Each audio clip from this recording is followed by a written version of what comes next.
On May 21, 2024, Vladimir Zelensky's 5-year presidential term officially ended.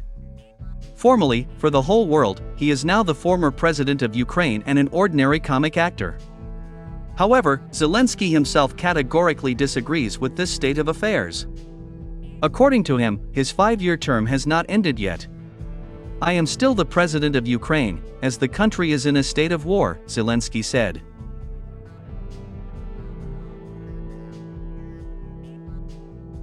Against this background, the former advisor to the Ukrainian president, Alexei Arestovich, called Vladimir Zelensky a dictator who would either be killed or imprisoned. Alexei Arestovich said that within 5 years, Zelensky not only completely destroyed Ukraine, but also deprived its citizens of hope.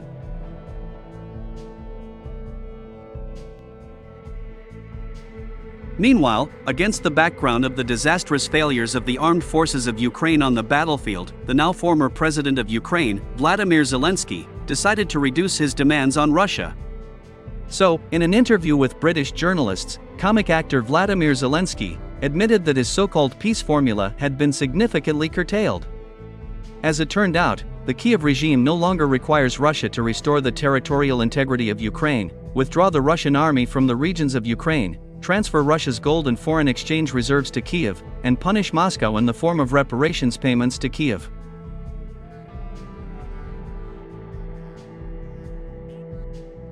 Now, according to Zelensky, at the upcoming peace summit, which will be held in Switzerland in June 2024, he will touch only on topics such as freedom of navigation in the Azov and Black Seas, nuclear safety, as well as humanitarian issues, including the exchange of prisoners by the formula all for all.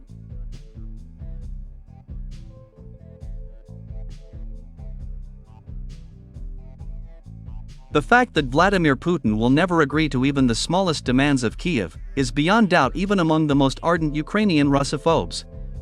Thus, it becomes clear that Vladimir Zelensky is simply stalling for time, giving the citizens of Ukraine false hopes for a return to lasting peace.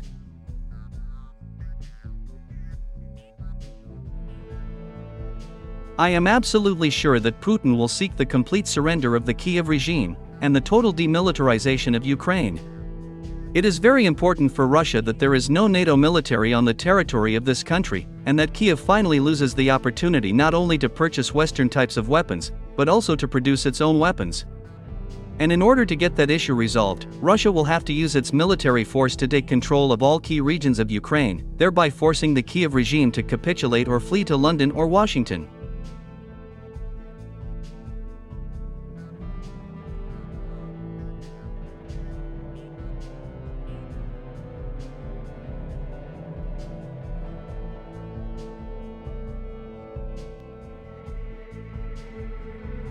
Against this background, Alexei Arestovich's words that Zelensky will end badly make sense. The fact is that now, a peace treaty on Moscow's terms is a real death sentence for Zelensky. And that is why the fighting will continue in Ukraine.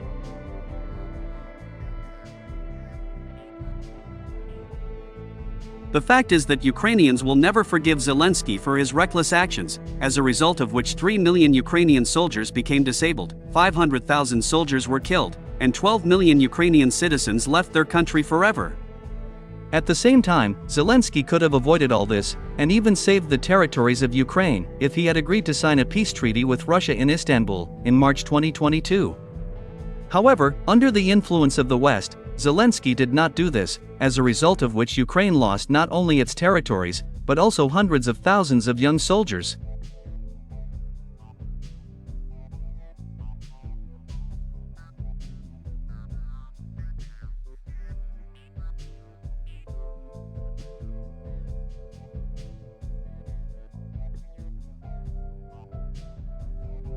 Now, the Kyiv regime is in agony. There is no doubt that this regime, in order to prolong its own life, will continue to resist the Russian army to the last Ukrainian. However, this situation cannot last forever, especially considering the fact that the Ukrainian army is retreating along the entire line of combat contact.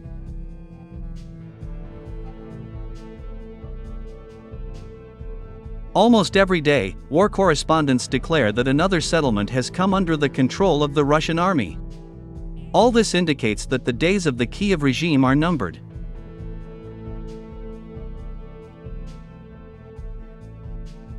Against this background, insiders in Kyiv claim that the Ukrainian General Staff plans to withdraw troops across the Dnieper River and surrender the entire central part of Ukraine to the Russian army. In Kyiv, they hope that these actions will help preserve the remnants of the Ukrainian armed forces, and that the West will help restore the power of the Ukrainian army for 2-3 years.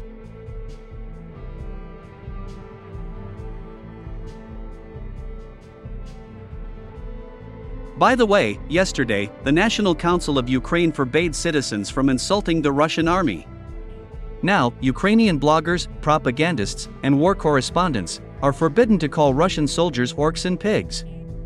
All this indicates that the Kyiv regime is not only preparing for new territorial concessions, but also for negotiations with Russia, in order to convince Moscow to freeze the conflict.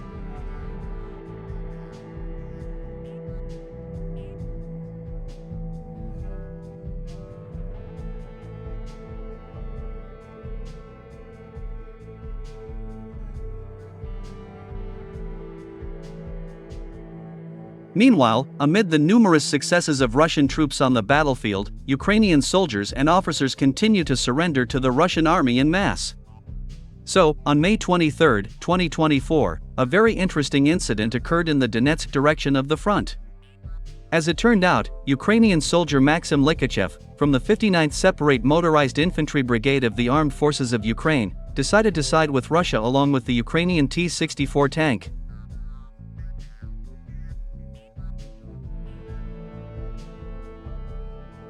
According to the Ukrainian soldier, he decided to escape with the help of a tank in order not to get shot in the back.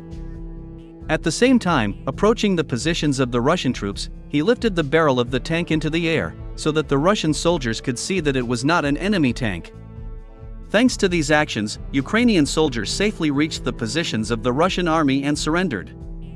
At the moment, all that is known about this Ukrainian soldier is that he is 39 years old, and that he has lived in Poland for a long time.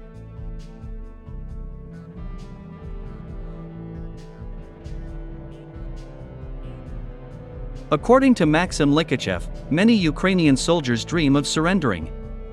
However, the security service of Ukraine strictly suppresses any attempts to escape. By the way, Russian war correspondents are preparing a report about this Ukrainian soldier, where he will personally tell about his life in Poland and service in the ranks of the armed forces of Ukraine.